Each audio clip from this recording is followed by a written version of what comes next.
performers.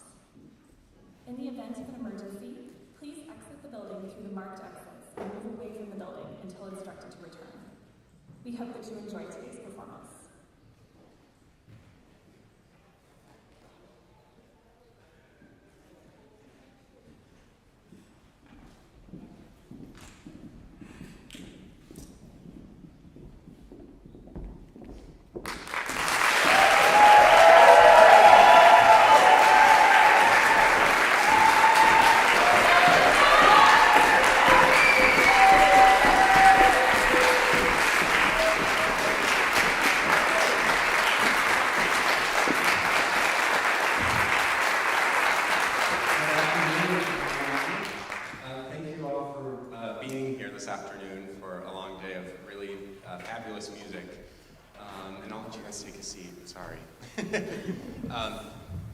So I just wanted to give a few introductions here. I'm Brock Chesvold. I'm the vocal coach here and music director of the Crane Opera Ensemble. And we have a few other important people that I'd like to introduce. So this would not be possible without Dr. Gary J. Quay. Where's Gary?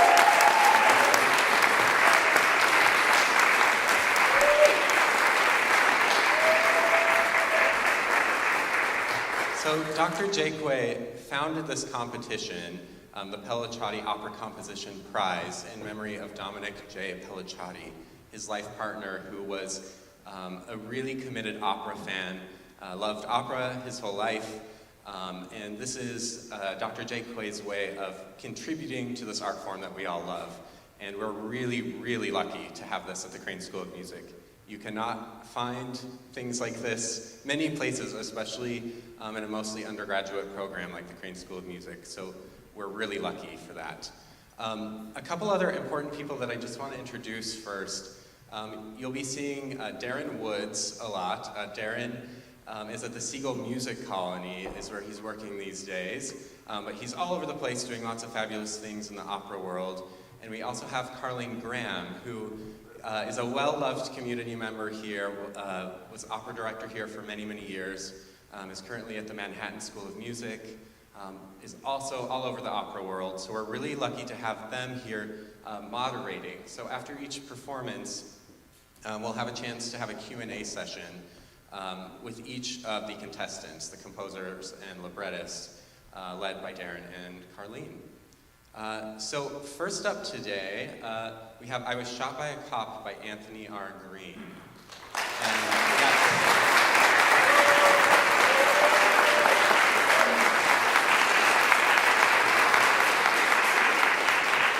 Anthony, would you like to come up and say a few words?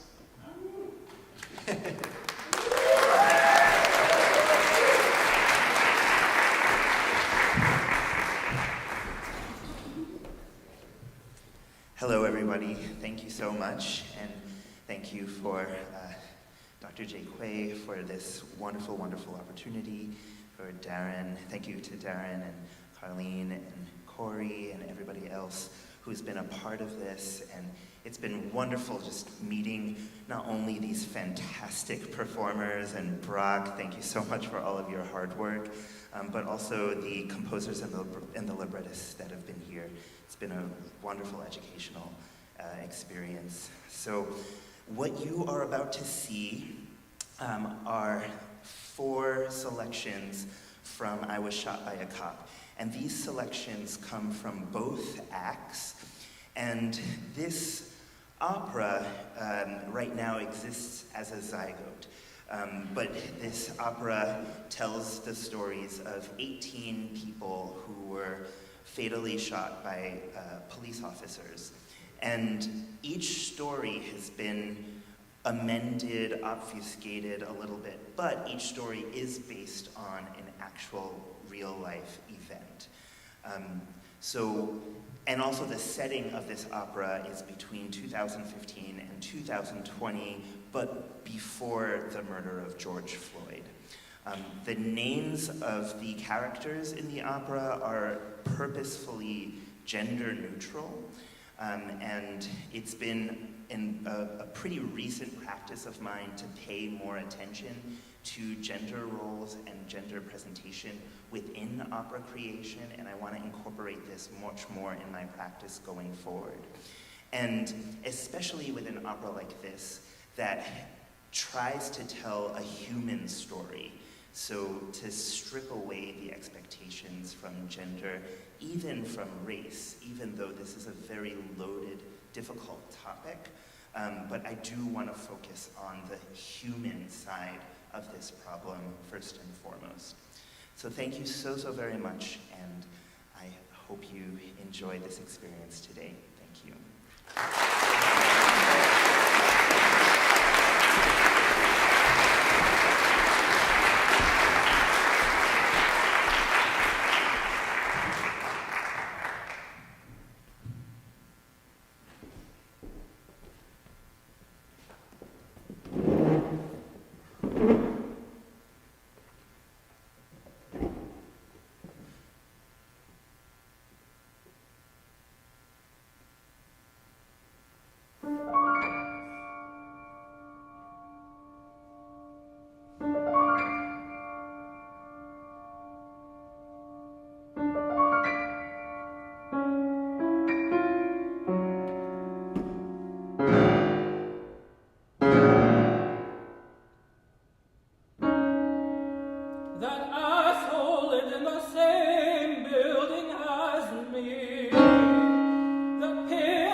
Because this is the reality of policing in the USA.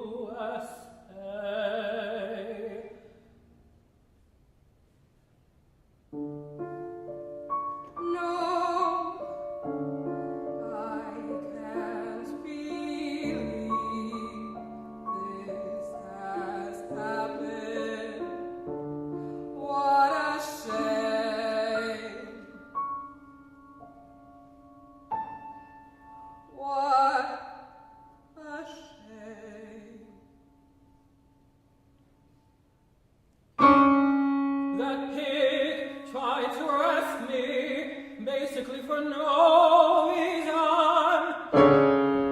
The pig thought I had outstanding warrants. I did not. Even if I did, was that a reason to cuff me? Was that a reason to shoot me? They say I grabbed the pig's taser and gave the pig a shot. I may have, but I don't really know. My mind plays tricks on me. But even if I did, how did that jerk get into a position for me to grab a taser from a harness? That jerk should have been better trained. All of those jerks should be better trained.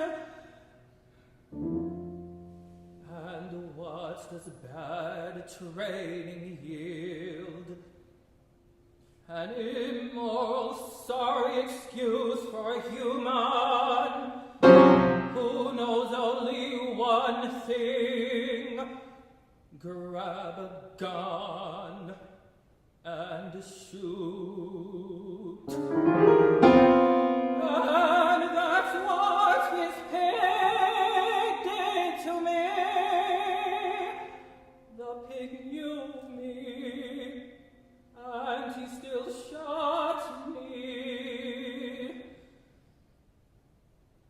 What a sad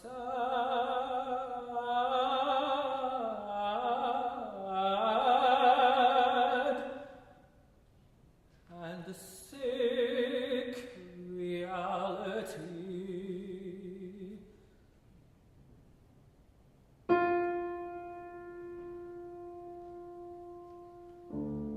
How could anyone do this to someone they knew?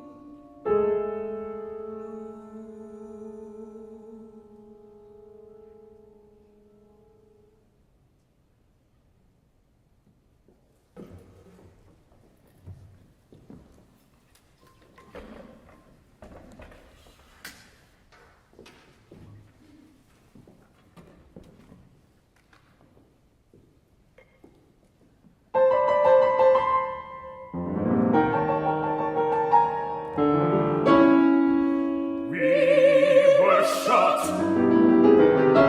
We were killed in the safety of our own homes. We weren't doing anything wrong. We weren't doing anything to anyone. Your homes should be your sanctuary.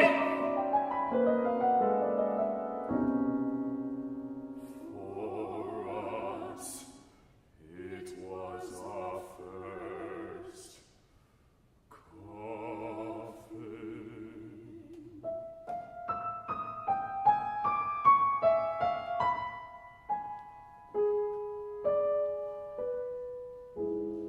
I was eating ice cream, minding my business. I was with my nephew, who was 8 years old at the time. The cop thought that my place was home. The cab had the wrong day. I heard suspicious rustling outside my house. I grabbed my lawfully owned firearm, for which I had a conceal and carry license. The cop shot me. The cop thought I was an intruder, but the real intruder killed me. The cop who shot me saw me protecting myself. The cop was outside and saw me through the window and shot me dead. I was an accountant, very successful. I had a college degree and was just starting my career. I was a pre-med graduate and the caretaker for my mother and nephew.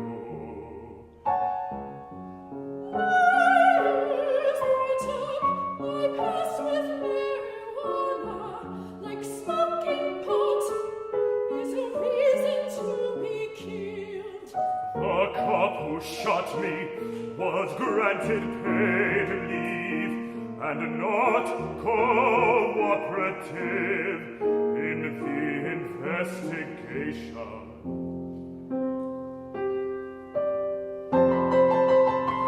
Even though the world universally believes in our innocence,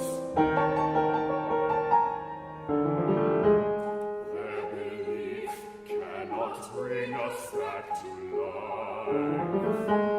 Their belief cannot bring us back to life. I want to see my friends again. I want to hug my mother and nephew. We didn't have to die. We didn't deserve to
My family knew this. My neighbors knew this. The neighborhood knew this. If the police were part of my neighborhood, then they would know this, right?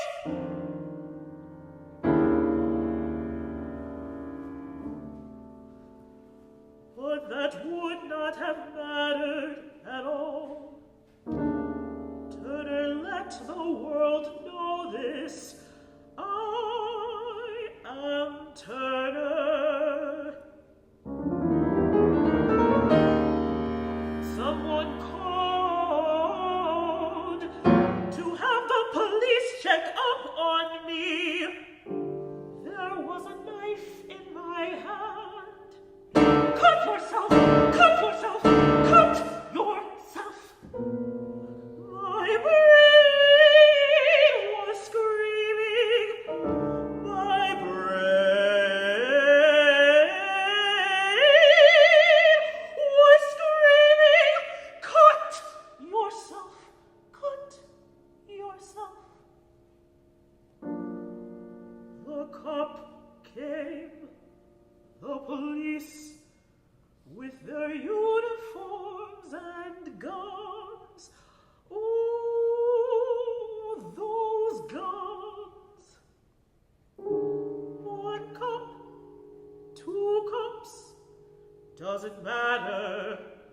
The gun was not needed. The guns are never needed.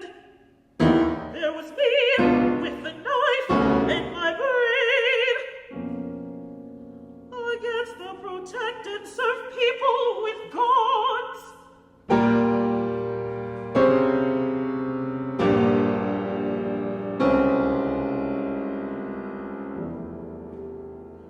My brain started to shout, "Cut the police! Cut the police!" I raised my knife. They pulled their triggers.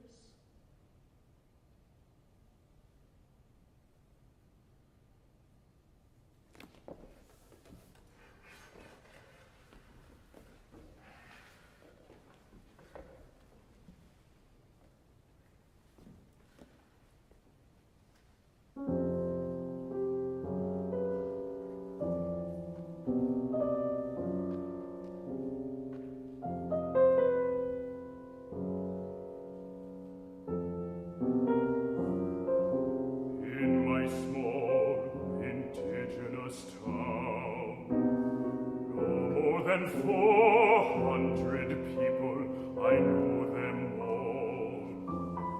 I was the only officer, the only one in the entire little town. There's still only one police building in that town.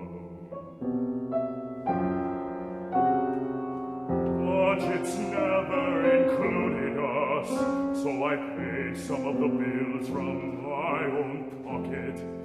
But I supported family too. I worked so hard to pay bills and clothe and feed us, but such wages couldn't provide for all of us. And in the other towns nearby, the situation is basically just the same. One officer for everyone, and all the criminals know this in towns nearby. The situation won't change if we move nearby.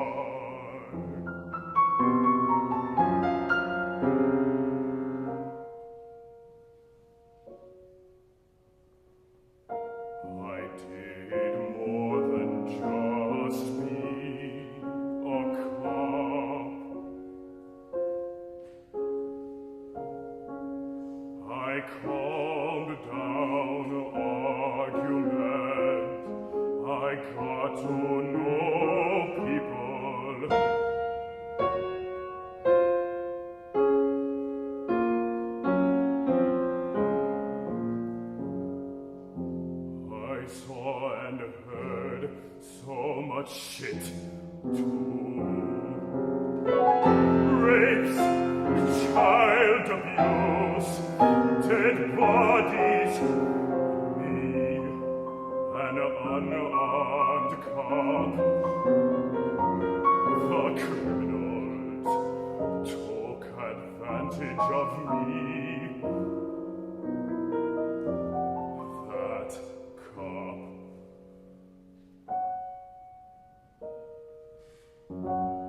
A congressional group was formed.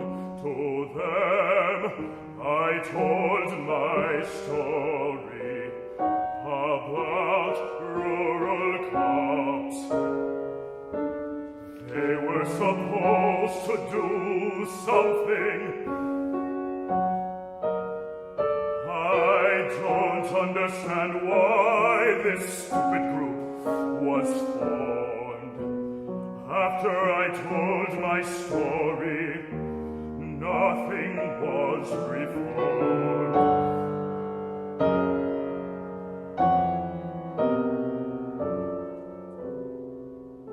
This load was too much for myself. I couldn't take seeing another dead body. I knew I couldn't save my town. I had to shoot myself. I had to shoot myself. And so I shot myself.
chairs, those are thrones.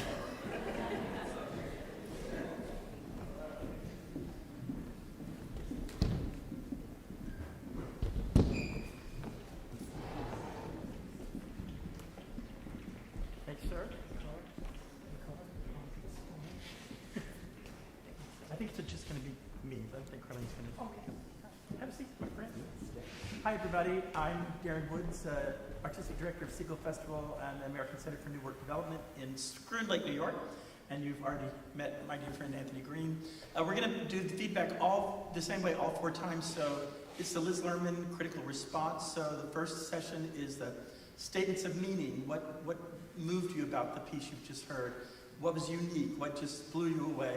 The second phase is Anthony will have a chance to ask you questions that we'd like some response from.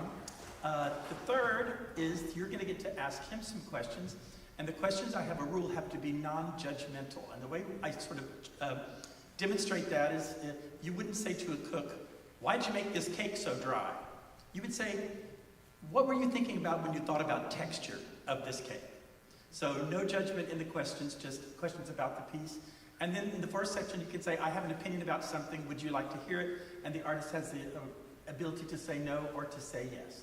So could we get the house lights up just a little bit so we can see people? Is that possible? They came up for just a second. No? Okay. There they are. Okay. Some statements of meaning. What did you really love about the piece? What was unique? What struck you about that? Anybody? Yes? So much. First, I have to say thank you. That was a wonderful piece of work. I think the thing that struck me the most, and because you mentioned it, and I probably would have gotten it if I paid attention to it more readily, but the fact that it was gender neutral in terms of the individuals. And usually I would have gone with the voice part to give me some idea if it was a man or a woman.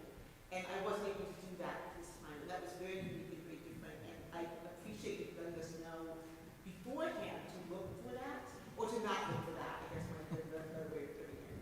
I thought it was really unique. I also thought that this is a really brave piece of work. And I'm really interested in hearing what you anticipated the audience taking from it. There's so many layers here that I know I'm taking this home with me, and I'm going to just take on my way home. And I got a long trip, so that's good. But I really would like to hear, just from your viewpoint, what was it that you wanted us to take from it? Because I know we're all going to do different things. Thank you for your comments, and thank you for this question. It's hard for me to really answer this question only because I'm not presenting the entire opera, but just 15 minutes. But I guess from this selection, one of the things that I would love audiences to consider is just how big this problem is. Because we quite often, we have to live our lives, right?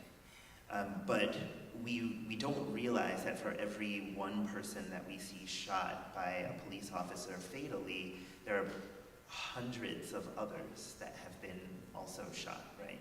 All of these stories can't make the news. And it's an overwhelming reality. And despite how overwhelming this reality is, there still hasn't really been any massive movements within governments, within municipalities, right? There, of course, have been wonderful people-led movements, but that hasn't resulted in the significant change that's needed. I believe that things will get better in the future with many of the conversations that are happening right now regarding policing. But in order to anticipate those changes, I firmly believe we need art that can get us in the mindset to prepare us for those changes. So a part of what I want this opera to do is to help get people into that mindset. Thank you for that comment. What else? Other statements of meaning? Yes, Tom. I just want to say, I love the way you wrote it, that allowed these singers, these excellent, excellent singers, really to show, to bring so much to it artistically and technically. Thank you. Thank you. Anyone else? I love how it gives each victim a voice and a chance and a lure and a chance to tell the story, which is sometimes disturbingly so enough. Thank you. I also love the fact, Monterey stepping out, that it's just really beautiful music. It's really, really such craft in that. It's just really gorgeous.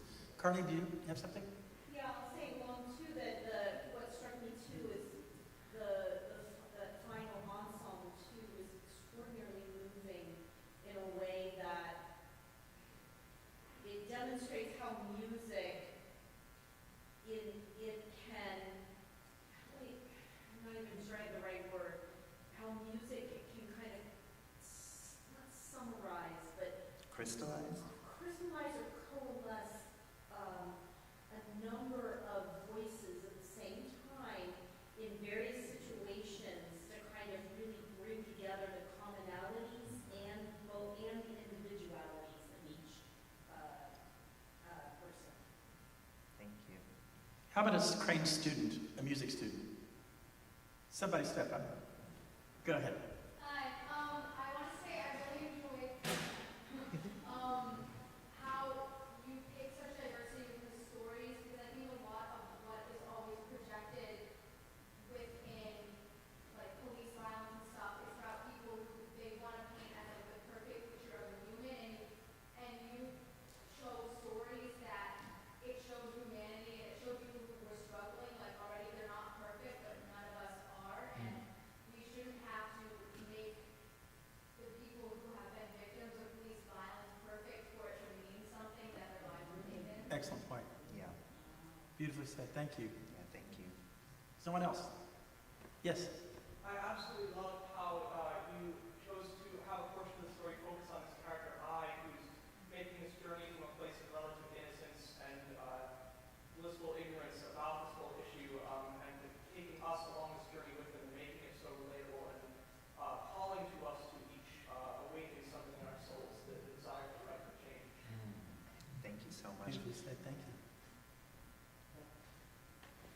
Do you have questions? Oh, go ahead. Whoever. Yeah.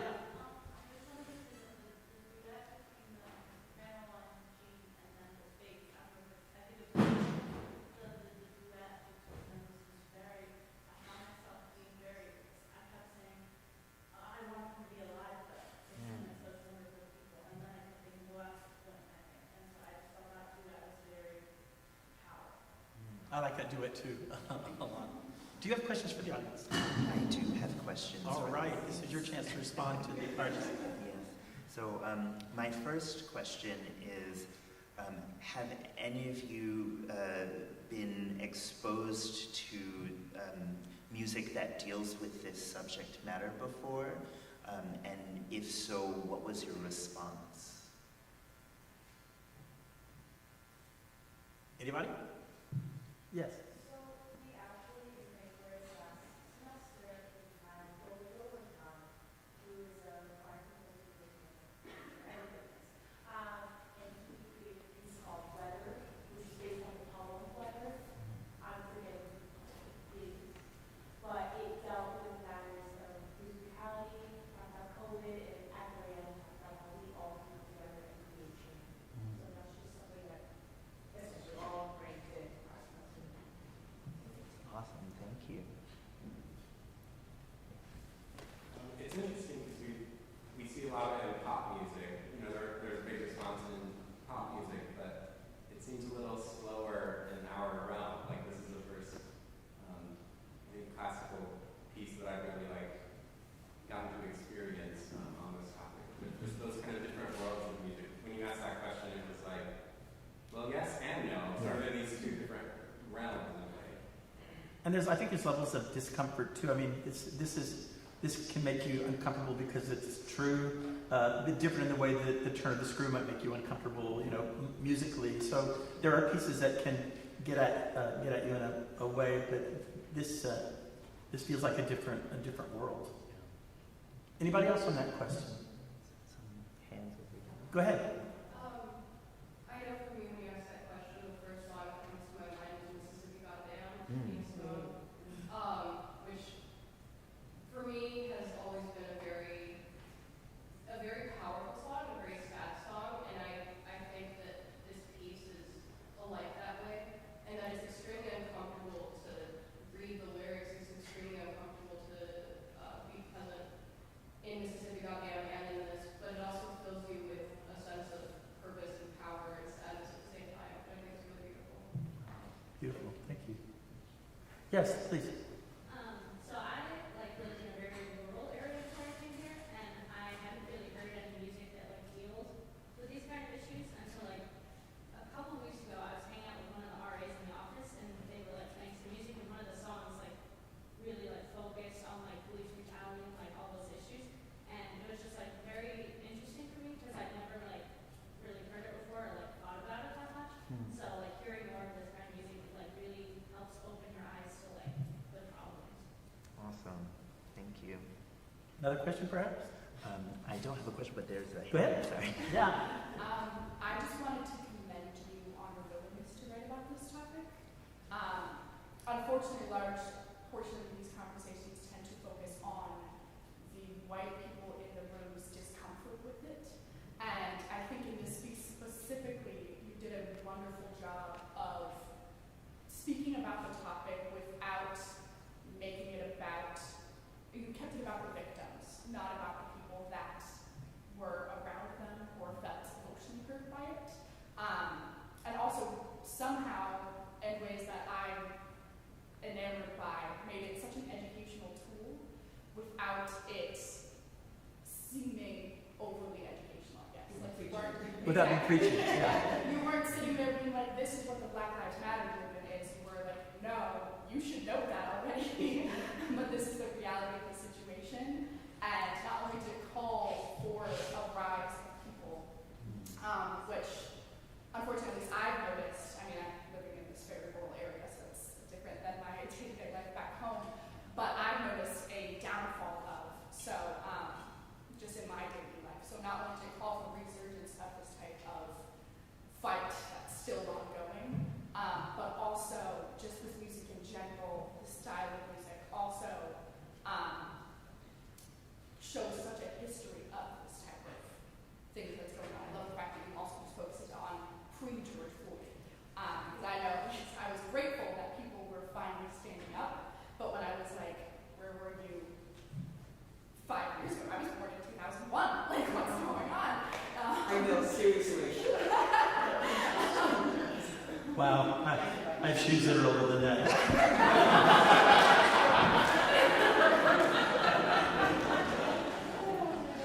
Do you have any questions for Anthony, you guys? Thank you so much. That was very beautifully said and beautifully sung, by the way, too. Questions for the composer? Oh, yes, Brock. Yes. Why'd you make that piano part so hard?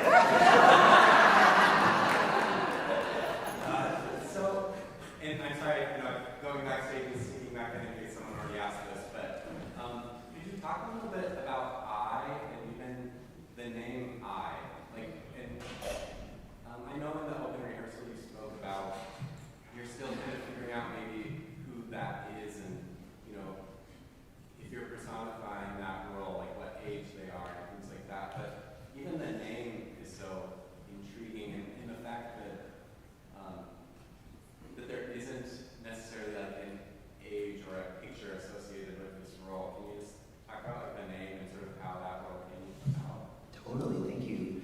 So this role came about because of Corey. We had a wonderful discussion just from the dramaturg point of view about what this opera really needs. So when I first proposed this opera, it didn't have I at all. And Corey so beautifully articulated this opera needs a thread.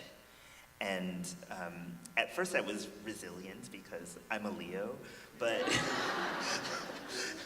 then of course I shut down my ego and I said, Corey is totally right. So She gets that a lot, I think. Just thank you. So I went through this week-long process of, well, what could this thread be? I had the story of like a couple of people doing some stuff, and then I had a story of like a mother. But then I started to think about some of my non-binary friends, and I started thinking about my favorite Shakespeare play, which is King Lear, and how there's so many references to sight within King Lear, even Lear himself, right? The name Lear, and he loses his sight throughout the play. And then I thought of an Anthony Davis opera where there's this character of a mask. And okay, I said, that's it. I have to have a non-binary character named I. I think I is one of those perfect non-binary names. I've been just so happy with some of the names that my non-binary friends have chosen for themselves. And just the whole idea of gender-neutral names fascinates me. And that's basically how that character came about. I wanted I to have this moment of transition that the audience, as was eloquently put, can join I through, right? So I takes the audience on this journey. And there are different levels of pre-knowledge that's assumed. So for instance, some of you may know the story of Badam Shem Jan, who was sitting in his house and a female cop comes in and thought it was her own house and shoots. So you hear this aria and you think, oh, well maybe that's based on Badam Shem Jan. But then you might hear some other arias and you don't know who the story is based on in real life, even though you all know that each of these stories is based on something in real life. So I is going through this discovery, and hopefully the audience is also going through this discovery, and essentially it's a discovery that involves a different type of sight. So I thought was an appropriate name. Terrific. Thank you for that. Someone else? Yes. I just have to say, when I see it's the word EYE, but as I was hearing it and listening to it, it became me. It became I'm that person who's experiencing this. Yeah. So I mean, I just wanted to throw that out there to you, that it has a lot of meaning. Sight, obviously one of them, but I really did become, that was my character in this. That's awesome. There was a little bit of that in there too.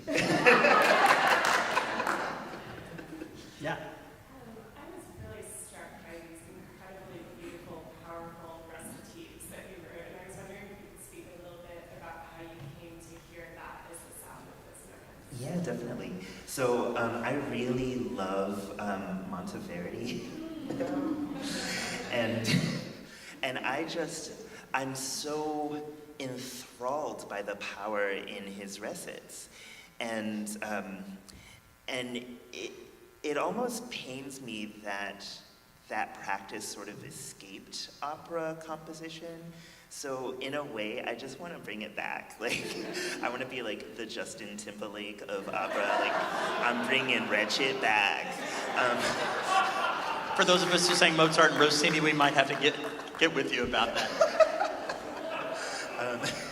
So in some of my past operas, I also employed recit, but where I did it heavily was in a children's opera that I composed about the history and the development of the kaleidoscope. And the feedback that I got from the singers was so positive. They said, I really just enjoyed these recits, getting my mouth around this freedom and the text that's so informative but educational. So I just made a mental tick and said, I'm just going to do that in all of my operas now. Get ready, kids. Lots of recits coming from this man. Any other questions? Yes. In terms of the character I, again, so I know you said at your opening the idea of not like, yes, it's focused on the Black Lives Matter movement, but not necessarily focusing on race. And I love the removal of gender within that topic, because although I identify as female and mixed race,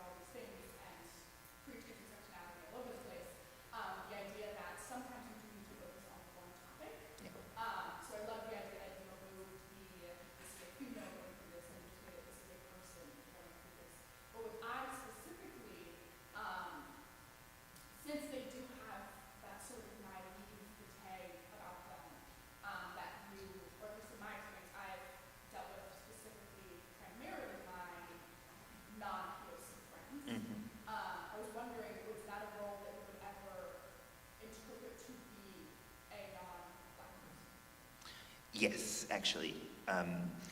And it's difficult because one of the responses that I got from Inca was regarding the talk, which is a usually Black person of color talk that parents have with their children about police. So in terms of I being able to relate to that, of course, a white eye can't lean on that from personal experience, but perhaps if I were played by a white character, then that's a time for extreme empathy, and I'm all about extreme empathy. Like, in 2017, I started, I did a residency where the theme was empathy, and that has been such a guiding force in my life since 2017. So if I can give those moments to my vocalists or to my musicians, then I'm gonna do it. I'm an old general director, so we've got time for one more question before we have to move on. It's just a comment on that. Sure. That because I run around this gender stuff. If I is a non-Black female, she's had to talk a different kind of talk. A different kind of talk is true. Yeah. Carlene, you had something? I just wanted to know a little bit about if you would share, a little more description about the total world that you're imagining for this in terms of instrumental or what are you envisioning for the total composition? Yes. So I would love this piece to have a chamber ensemble, winds, including saxophone, one percussionist, chamber strings. And I would just love to talk about the arc and the meaning of this piece with a lighting director, with an artistic designer, and just put all of that in their creative hands. I have some suggestions in terms of colors. I'm not a synesthetic person or anything like that, but I do feel a lot of like warm blues and reds throughout, and I feel like I could be a brighter color that the audience can relate to and have this color scheme that aids in the narrative. But I honestly don't know how lighting works, so I'm... Instrumentally, so you're thinking chamber orchestra, about what size? Yeah, less than 15 musicians. Yeah, definitely. I just want to say that every producer watching on the live stream did the happy dance when he said one percussionist. How many 21st century composers do you have? You just have one percussionist. Thank you so much for your beautiful piece, and we'll be back in 5 minutes.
situated here.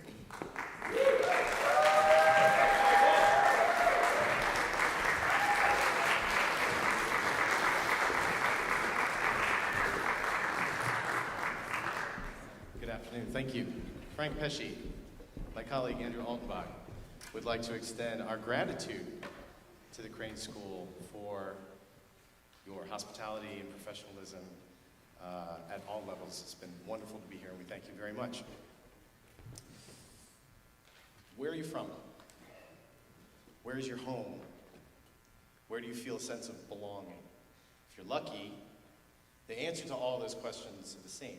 But most of us, I would expect, are torn into different places. For the last 9 years, I've been living as a foreigner in Germany, with obvious benefits because of how I look, what country I come from, my faith, many other things. But I've also found that there is a border to that welcome, which affects my sense of belonging. And it was these feelings that led me to dig in to a piece, an idea for which had been given to me 15 years earlier, in the winter of 2016, after watching the presidential election and the vitriolic anti-immigration sentiment that punctuated the debate. It was time for me to get over my lack of sense of belonging and dig into the meat of this piece. After I wrote the first version of the treatment, started writing some music, I then turned it over to trusted confidants, one of whom is this gentleman right here. Hi, I'm So for years, I have been a bit of a pseudo-advisor to Frank. He's given me scores to look at and provide some feedback on. And during that time of 2016-17, when everything was occurring in our country socially and politically, he was talking about belonging. There was a sense even myself of, even in my own country, I started to feel a little bit like, do I belong here? And the treatment was very, very compelling. The story was, you could sense the echoes in the rhetoric of that time versus what infects our society today. And I said, well, who's your librettist? And he said, well, I'm kind of writing it myself. And I said, well, how do you feel about that? And he goes, well, I don't know. And this is accurate. And I said, well, I'll give it a shot. Like, you want me to write like the first scene and see what you think? I said, okay. So he liked it. And then we went on from there. Where I come from, though, what's important to know is that for the last 2 decades, I've spent most of my life either on the podium conducting opera or at the piano coaching opera singers.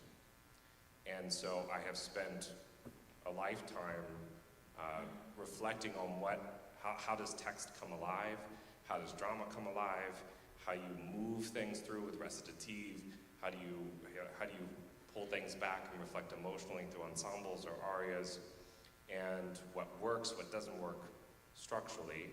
So when I'm writing, I'm always coming through that lens of performer, rehearser, what is a night in the theater like?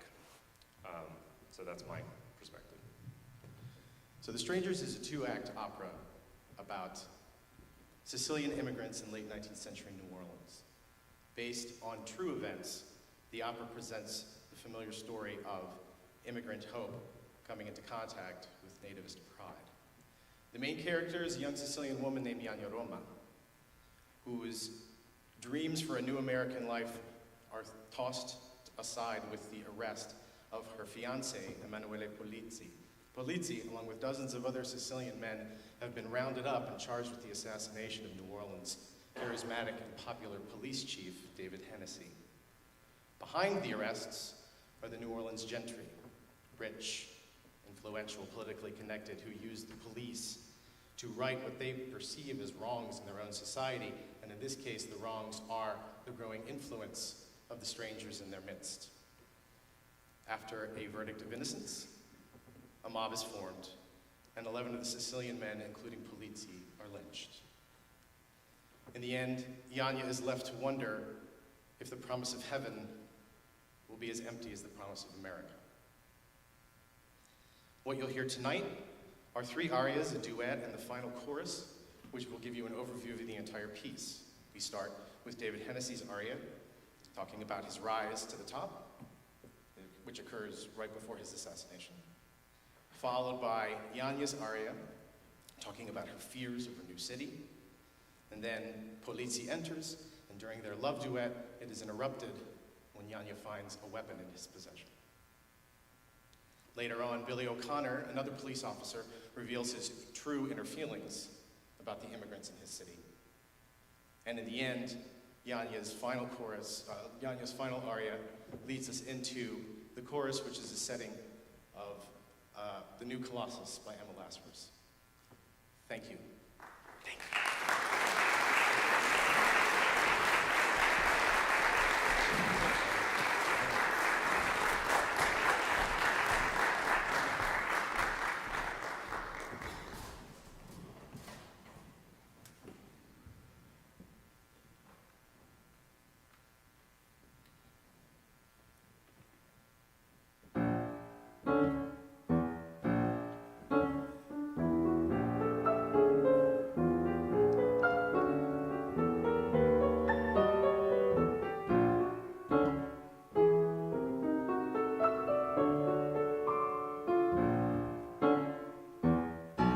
Nothing like the October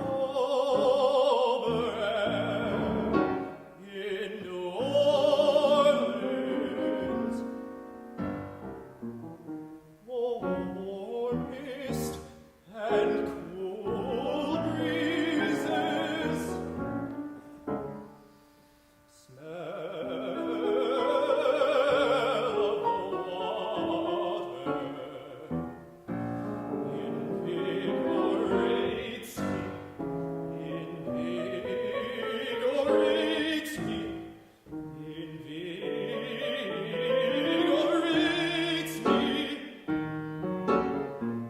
I love this dirty, stinking rough town. I know how to play it.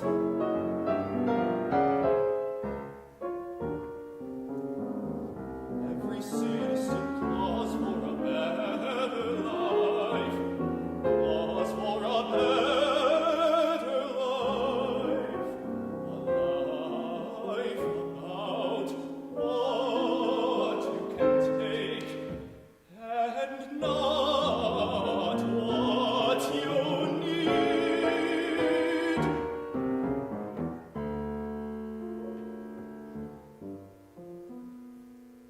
That's why I love it. I do. Who the hell wants to be stuck in the field? Who the hell wants to be hungry or dead? Can you get above the fray before the tides tear in? Or will you be swept away?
But when your eyes But when the angry voices swim inside me, and my thoughts are like muddy waters, fear and mistrust are everywhere.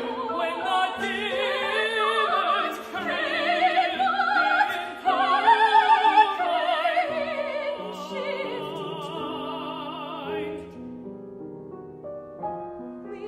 You are my sole consolation, the anchor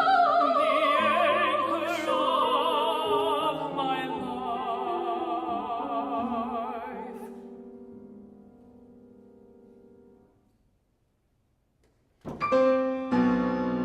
What is that?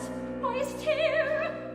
What have you done? What have you done? Do not worry. I hate it. Only another piece of armor to protect us. If it haunts you, I promise to get rid of it soon.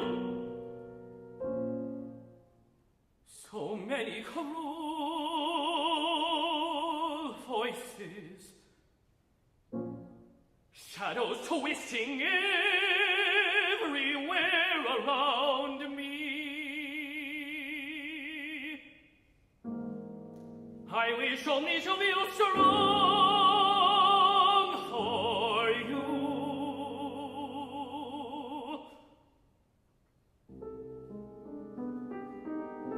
With only you can I live life's turmoil. Only you can I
Last night I had a beautiful dream.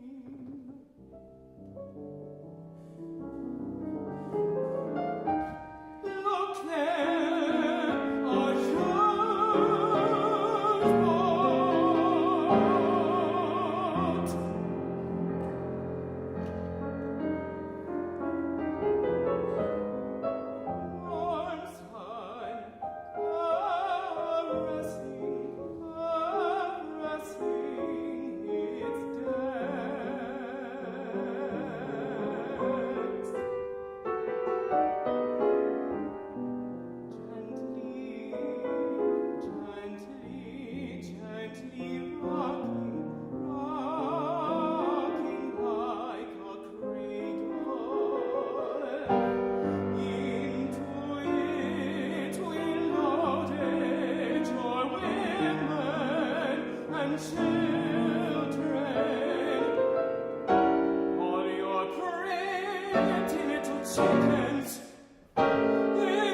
and the sea boiled black with a crack of justice. God sank that boat.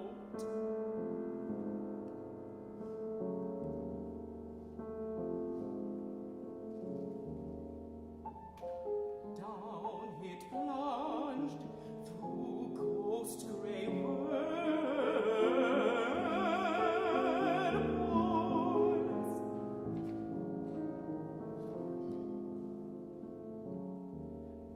Every dream, every memory gone beneath the soft silt and dark rock.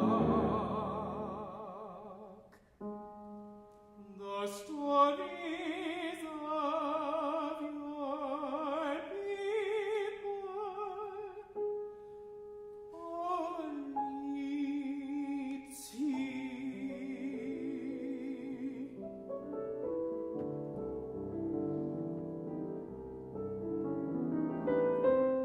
Sucked down into the depths of my fantasy.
This city's opportunity.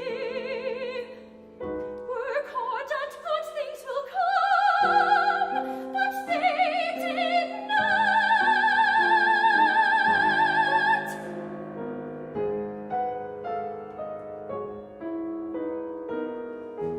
Not for me, my sister, my mother.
We have chairs coming. Ooh, all right.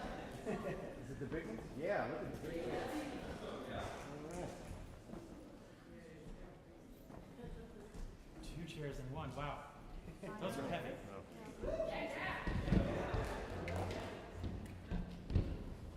Thank you. I think our mics are their way. Thank you. As a former tenor, I want to thank you for making the tenor the villain. I really enjoyed that. That was my role as a tenor. Yeah, exactly. Again, statements of meaning. What did you like? What was unique? Yes, Carlene.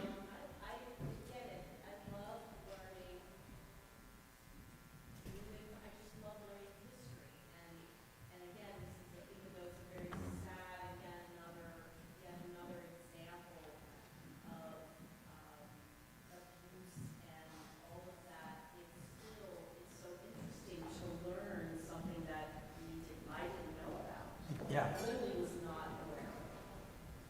Thank you, Carlene. And musically, I love that unison thing that happens in the duet. Just like every time I hear it, I love that. Tom? I love the characterization of the duet, and I also love the way the harmony had so many surprises. Thank you. Yeah, it's beautiful and it gets crunchy too. It's all. I love the crunch. Yes.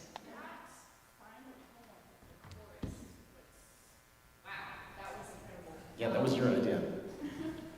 Yeah, it was the, when in doubt, just lift another poet's work. Public domain, ladies and gentlemen. But Public there were, domain is your friend. But there were a lot of themes throughout our discussions that when I would go back to that poem, I could see little ideas that were carrying through. And so the idea of a golden door, or there to be some passage for their souls to go through, even if they couldn't find it in this world, will be in the next. Someone else. Anthony. Yes, Anthony.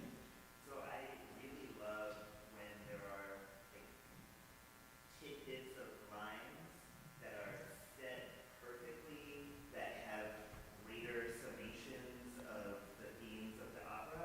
And for me, I think Billy O'Connor's aria is riddled with them, but there's one particular line, I'm going to paraphrase it, something like the crack of justice came down and God sank that with the boat. crack of justice, God sank that boat. Exactly, with the crack of justice, God sank that boat. And I quite often in these like moments of radical empathy place myself in evil people's shoes and think like that is their form of justice. Yeah. And just the way you said that line and the way it was written is like perfect marriage. Billy became a very interesting character as Andrew developed him. He was an actual person. He was a friend of David Hennessy, and he wound up taking David Hennessy's job after they buried him. He was also the only person who said that David Hennessy named his assailants, but he never admitted it in court. It's a very convoluted story with him, and beyond that, Billy doesn't really show up in the history books at all. So a lot of that is a figment of Andrew's imagination, but the truth of it is that Billy is first generation, is that his parents were among the wave, as was Hennessy's, among the wave of Irish immigrants that came through a generation before. And it shows, what we wanted to show with it was this assimilation by force of immigrants who come in, and the last thing that they have to do to be considered real Americans is to dump on the next group of immigrants that comes in. So that, and he embraces it, and as you saw with a fabulous performance of Billy's aria. You know, the seething undercurrent of I belong here, but you don't. Yeah, the text is fantastic in that aria as well. Anybody else? How about the singers? Yeah. I was amazed at how awesome, like, the accompaniment sounds to this. Like, I would have never just thought of something like this, and to me it's so crafty and so unique that it doesn't sound tonal, but it like, does. But when you understand, like, all the text and how you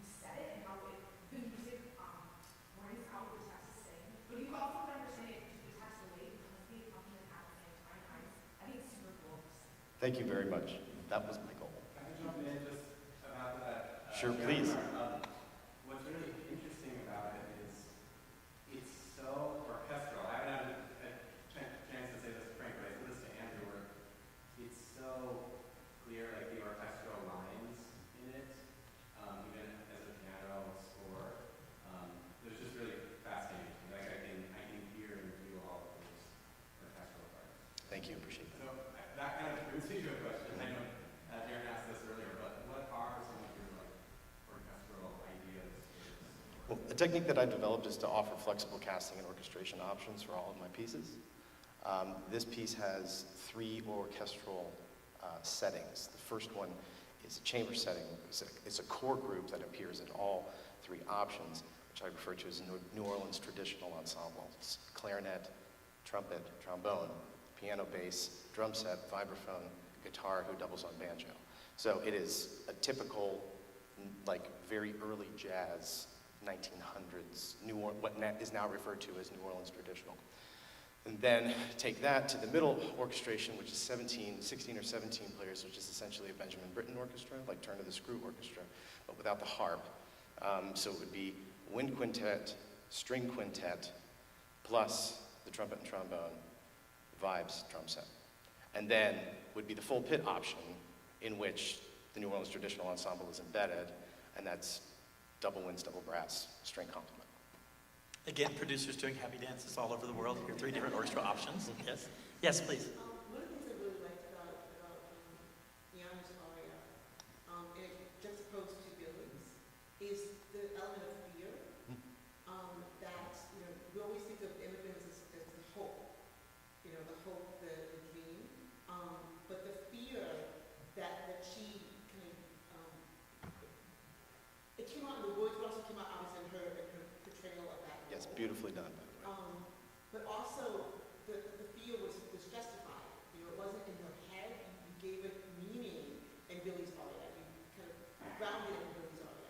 Now, I don't know whether or not that was intended, but that's because of the way we just get snippets of it. Right? So I don't know what came first, what came second. But that fear was really very palatable and very real. You hear it in the lyrics as well.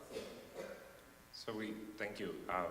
We wanted to provide the characters with as many dimensions as possible. So you had to get a sense of them not always just being hopeful or always being fearful, but actually oscillating between a range of emotions. Billy O'Connor was a little bit more of our discussion saying, well, for me, I was like, we have to have a villain, like someone we hate, And I was like, I'm going to write something, well, you're really going to hate him. And then he wrote that, and I was like, God, John. Yeah. But sometimes, like, it's about taking a strong position dramatically. But definitely for Yanya, she is someone who's always sitting she's on, like, anyone that's in a new country, or not even right away, but for many years, is still trying to find their way. I want you to move to Screwed Lake and come to my shows, because you just get it. You're awesome. Who else? Oh, hey. Hi. Hi. I just want to say, because I'm on a Sicilian from South Louisiana, we know this story quite well, and I'm glad that it's now being broadcast. Thank you. Excellent. Wow. I had an opportunity when I was in New Orleans. My wife is from New Orleans, which is how I learned how to say the name of the town properly. So we were, not this past summer, but the summer before, we were there, and I spent a couple days in the city archive reading old newspapers about this incident, and also had the opportunity to interview a relative of David Hennessy's and a relative of one of the other Sicilian men who was lynched. And both of them talked about the lasting effect on the city of this incident, not only just in the Italian community, but also among the Irish and in law enforcement, and it rattled through city governments, various city governments, and both of them said to me very clearly, there was absolutely no justice offered to these men. Not just the Sicilian men, but also David Hennessy. I visited his grave in Metairie Cemetery, and it's a huge, beautiful obelisk, and on it is, in plain black letters, it says, "A assassinated by unknown assailants. They were so intent on nailing it to the Sicilians that they never thoroughly investigated who could have actually killed him. It remains a mystery. And just to add on to that, many people don't realize how stratified the town was. Like, and even like there are placards of like the daily pace for labor workers, and it would say white, and there would be an amount of money, and then about a 50% drop, and it would be black, and then it'd be another 25% drop in pay, and it'd be Italian. And that's how the manual labor placards were listed. It was particularly difficult for Sicilians and also Southern Europeans and Eastern Europeans who came in through either New York or through New Orleans, the two major points, the ports for the immigration system in the late 19th century, because of how they looked and because of the provincialness of their culture. They found it incredibly difficult to assimilate, and so they didn't, which made the American-born citizens around them even more mistrustful of them. It was a nasty cycle that just continued generation after generation. Yes? I wanted to commend you on your job with Billy O'Connor. The fact that also his name obviously sounds very Irish. Sure. So it sort of, we forget that just because the white population of the U.S. is the dominant one at the moment, we were all immigrants at some point. And the fact that it really does, going off your idea of empathy, the idea that like, this was a man who assimilated to the society as well, and how well it translates over to now, because at least from my perspective, not with being even Italian in the United States, I've dealt with racism from these type of ethnicities living here to this day. But the fact that that stems from assimilation from years ago as a result of this event, how well it translates over to now, and that inclusion of that character really shows like this. It's hard because it's like, oh, I hate it, but But it's hard not to empathize. It's what he has to do. Yeah. It's what he has to do to become part of the society that he wants to be, which is ugly in itself. It goes to this, I guess probably the biggest theme that I found from reading his treatment initially, and was always, it's a very age-old theme, but that of power, right? And it's not a new topic, and power in itself is not a bad thing. We are always trying to empower people. It is about how people use or leverage the power. Obviously, he's someone who was leveraging it for horrible things, but it was and you can see that Janja Polizzi are trying to scrape bits of power into their own destiny. Janja is trying to empower her own future. Polizzi gets the gun, we think, because he was trying to feel more powerful and as a protector. Do you guys have questions for the audience? Yep. I do. So you probably heard it in the first number in Hennessy's aria, but so growing up in my house, my father played two types of music. He played Puccini and he played Woody Herman, big band jazz. So this became the two pillars of my musical understanding. And I studied jazz at the University of Southern Mississippi, and while I was studying composition and vocal music and that kind of other stuff. But it has been what's the word I'm looking for? What I have tried to do in my own writing career, in the development of my technique, is to try to find a way to put these two together so that it's not like jazz with strings, and it's not, trying to make string players swing, which only ends in tears. But to find a way to express the music that I want to hear as has been informed by my experience. This piece gave me, and in preparation for this piece, I did a couple of experiments in order to get there. And this piece gave me an excellent opportunity because these events happen about 10 years before jazz is born in New Orleans.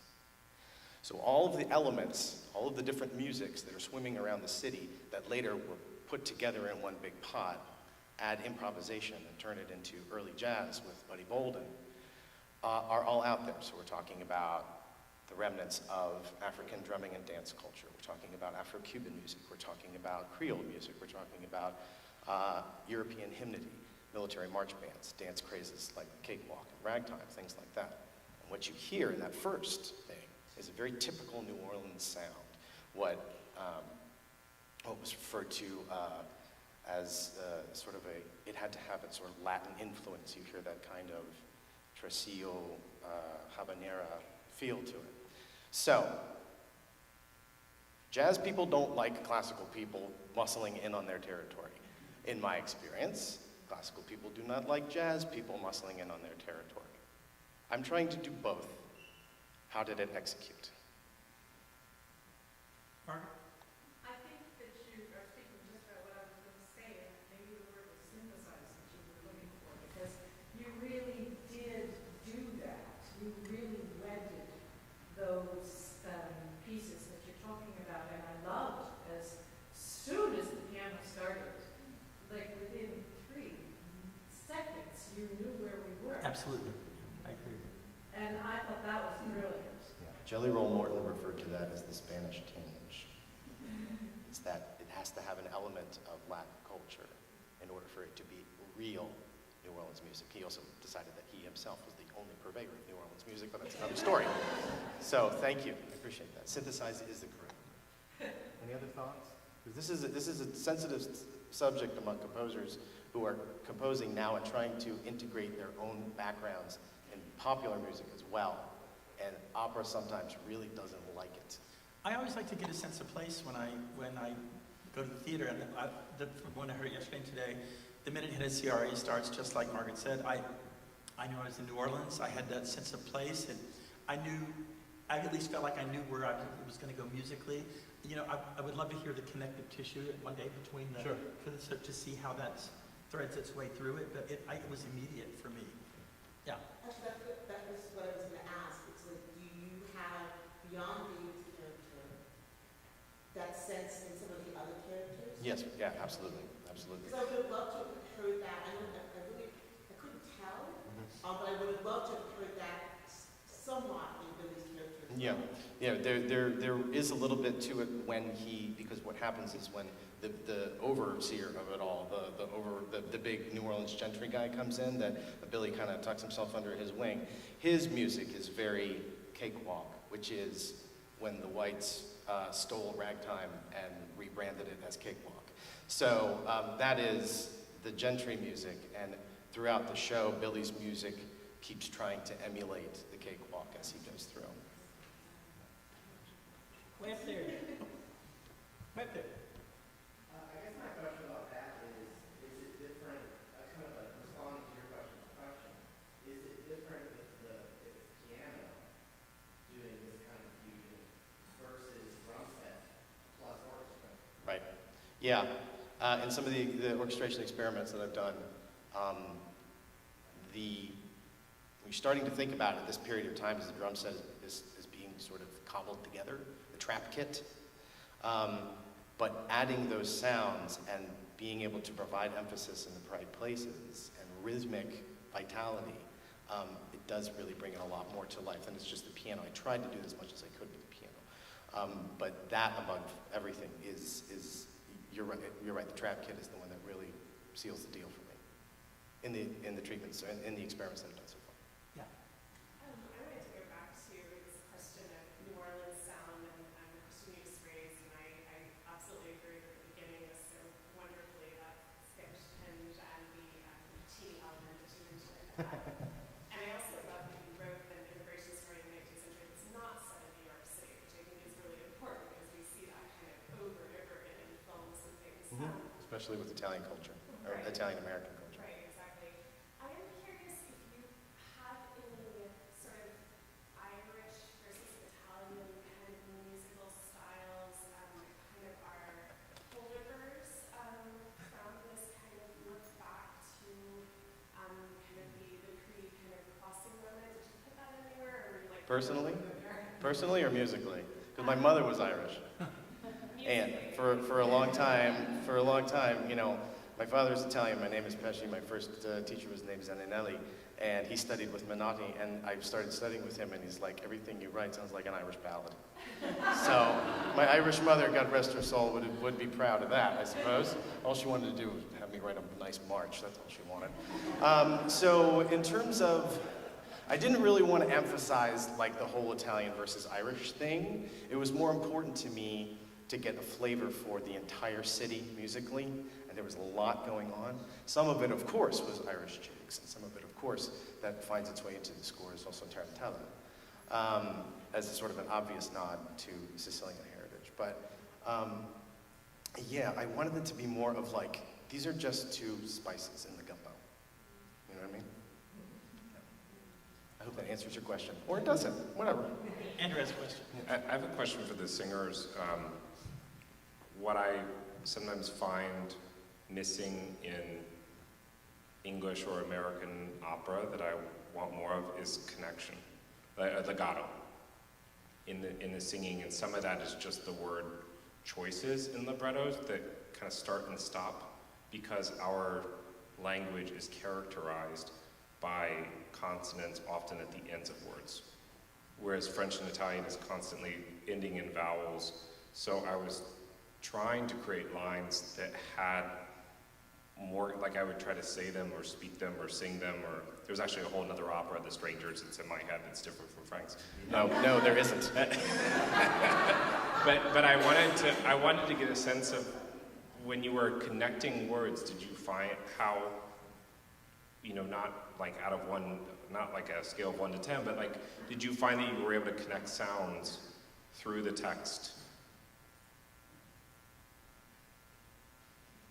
Yes. Yeah. I think there was a lot of good consonants, especially M's leading in, like M's and N's leading into each other from the end of one to the beginning of another that I think helped a lot. And I think especially with like the first line of my aria, there's a lot of short plosives, which I think helped to set the tone of his character before you know he's that deep in the verse. Yeah, It's so going to say on my first. tombstone he wanted more legato, so I didn't notice anything, so I think it was pretty successful. But So, just to go off of that, so was it really specific word choices in your libretto, like musically, like there's this kind of sensitivity to the consonants and what was in the word? Yeah, I wanted to feel like it had a rhythm and a flow to it. If I would write something and I would speak it and it would sort of get chopped up, then I thought like I'm already making, it's hard enough to set text. You need someone like this to do that. If you create more barriers to that, I wanted a sense of, is there lyricism in the text line as well? I actually, from yesterday at General Observations, I think all of you set text really, really well, and it's very singable and understandable. There was very few times, if any, that I was like, what was that word? And it also is that the singers have done a spectacular job, but Yes, you thank had to you start so somewhere, much. so yeah. Yes. Applaud for these kids. They've done fabulous job. Any other questions or observations? Way up there. Yes. You. Yeah. You win. So this discussion of kind of blending of musical ideas and styles, I have a question about language, and you're talking about kind of in English trying to make the words flow better. How come the Italians weren't just singing in Italian? Oh yeah, this is something we went over and over again with. I think us trying to write libretto in Italian and be set in Italian, probably, my Italian's not that great. So the setting of it kind of was something that we shied away from. What we decided to do, however, was two things, and we'll see how it all works. When the Sicilians are speaking with each other, they're singing in English, and they're, as you heard, their language is much more fluid and descriptive, and then when there are words, we punctuated it with words in Italian, and then we translated that. I had someone translate that into Sicilian dialect. So that when they do have moments of interacting in their native language, it's Sicilian dialect, not just textbook Italian. So that's one thing. Second of all, the Americans and Billy O'Connor, you know, the first generations, they all speak English in their normal manner. And then we thought, how do we designate tribes, for lack of a better word, through language? And the thought that we came up with is, in those few instances where the Sicilians are interacting with the Americans, the Sicilians are speaking broken English, and the Americans are speaking a higher English to make them feel bad about the fact that their English is poor. I know this from firsthand experience, that there is nothing so overwhelmingly vulnerable as speaking in a language that is not your native language to someone for whom it is a native language. They know it, and they're exploiting it.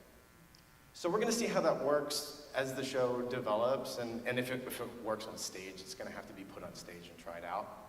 It may be a complete disaster, and that's fine. You know, then we learn that lesson. Workshops are for. That's right, that's right. You know, that's the only way you learn how to do it. Put it up on stage, make a fool of yourself, and do it better next time. Anyone else? Corey. Corey. Bravo, congratulations. And I was just wanted to ask, in the duet,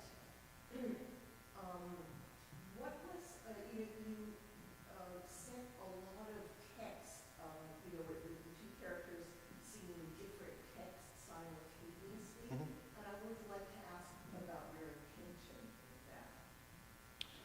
Well, it's not new, right? Right? Oh my God, did I do something new? No. Okay. There were two things. First of all, I mean, coming from an Italian family, I know that everybody talks over each other. And the two of them, the problem between the two of them are many things. But the issue in this particular moment is that they are both generally expressing something that they want, but they are not meeting up.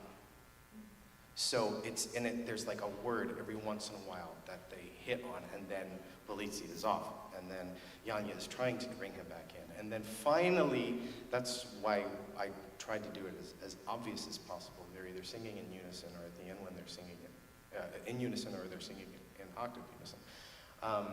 Those are the moments that they finally get together and they finally click.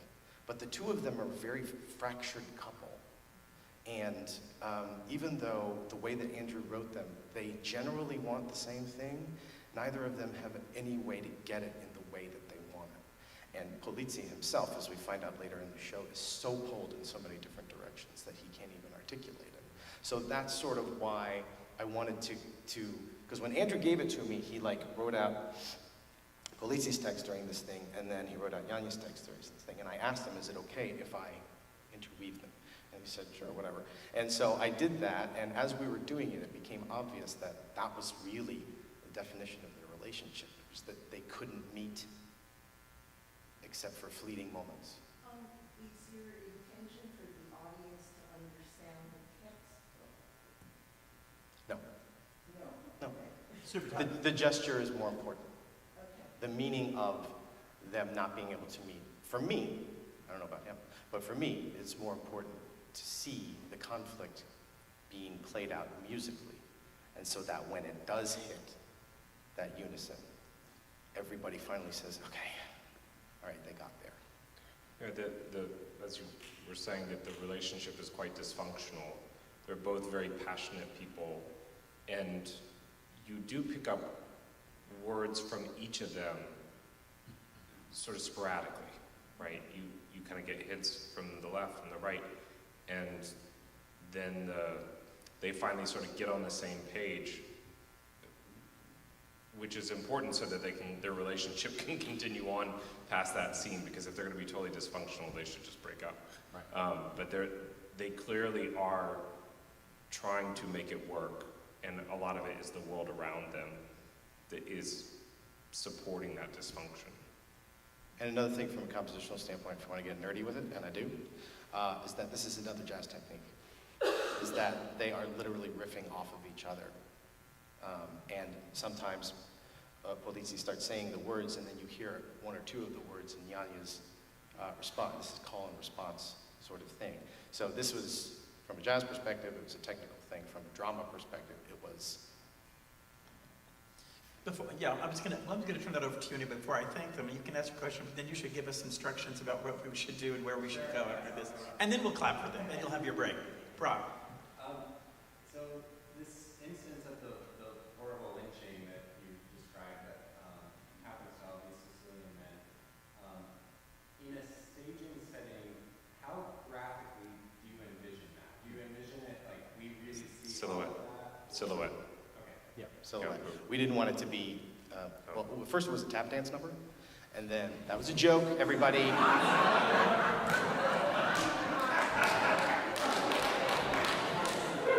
You're not supposed to be funnier than the host, but go ahead.